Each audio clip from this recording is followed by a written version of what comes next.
बात करेंगे काउसी डॉग के बारे में। देखो काउसी डॉग कोलेस्ट्रॉम से बना है। व्हाट इज कोलेस्ट्रॉम, आप पूछोगे मैम ये कोलेस्ट्रॉम एक नया शब्द है। आयुर्वेदा में उस कोलेस्ट्रॉम को ओजस बिल्डर के नाम से जाना जाता है। ओजस बिल्डर क्या होती है? पहले 24 से 48 घंटों के अंदर जब बच्चा पैदा हो जाता है, माँ के स्तनों से एक पीला गाढ़ा कलर का दूध निकलता है।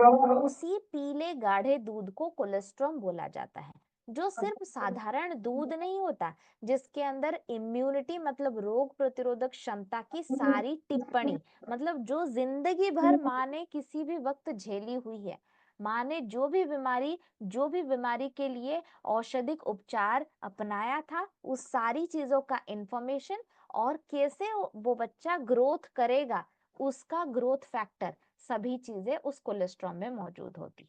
इसीलिए हम इंसानों के पास सबसे नजदीक में पाए जाने वाले गोमाता के दूध मतलब बोवाइन कोलेस्ट्रॉम से हमने बनाया है ये वेलरूट का काउसी डॉग।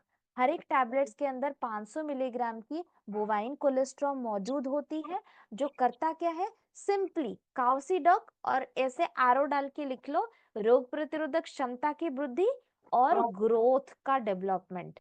मतलब ग्रोथ क्या होती है बच्चों को, देखो हमारे जीवन में दो तरीके, तीन फेज में ग्रोथ होती है। एक तो सबसे पहले जब हम पैदा होते हैं, माँ के कोख से बाहर निकलते हैं, तब हमारा पूरा संगठन डेवलप होता है, ठीक है, दिमाग बनता है, हड्डियां बनती हैं, हम हाइट में बढ़ते हैं, हम मोटापे में बढ़ते हैं, हमारी हड्डियां स्ट्रक्चर होती है, हमारी स्किन बनती है, ये सारा ग्रोथ होता है।